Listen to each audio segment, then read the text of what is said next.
থেকে থেকে যায়, বাট এই এক্সপিরিয়েন্সটা আমার কাছে মনে হয় খুবই স্পেশাল, যেটা আমার কাছে মনে হয় আমার ভিতরে সবসময় থেকে যায়। আমি চা বাগানে এর আগেও অনেকবার শুটিং করেছি, আমার বেশ কয়েকবার যাওয়া হয়েছে, বাট আমার কাছে সবসময় মানে এই কাজটা করার পরে মনে হচ্ছে যে চা বাগান অলওয়েজ থাকে আমাদের ব্যাকড্রপে থাকবে, আমরা ফ্রন্টে এসে কাজ করতাম, মানে এবার মনে হচ্ছে যে চা বাগান হচ্ছে ফ্রন্টে আমরা আছি। এবং আমার কাছে মনে হচ্ছে it's a whole new experience for me, because চা বাগানে আগে কাজ করেছি বা চা বাগানের ভেতরটা আসলে কখনো এভাবে অনুভব করিনি, যেটাই কাজের মধ্যে অনুভব করেছি, অ্যান্ড এটা আমাকে অনেক ভাবিয়েছে। আমার এই গল্পে ক্যারেক্টারটার নাম হচ্ছে আইরিন, অ্যান্ড আইরিনকে যদি আমি খুবই সহজ ভাষায় আপনাদেরকে বলতে চাই, এখানে আমার ক্যারেক্টারটা হচ্ছে আইরিন একটা আলোর প্রতীক।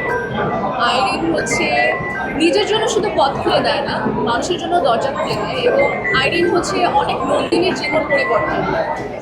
এটা আমার ক্যারিয়ার, আমি আপনাকে বলি চা গরমটা দিয়ে আমার যেটা মনে হচ্ছে, চা গরমটা আসলে কি, এক কাপ চা গরম খেলে আমাদের কেমন লাগে, এক কাপ গরম চা খেলে আমাদের অনেক রিফ্রেশিং লাগে, অ্যাট দ্য সেম টাইম চা খেলে কিন্তু একটু ঘুমও ভেঙে যায়, একটা অ্যাওয়েকিং লাগে।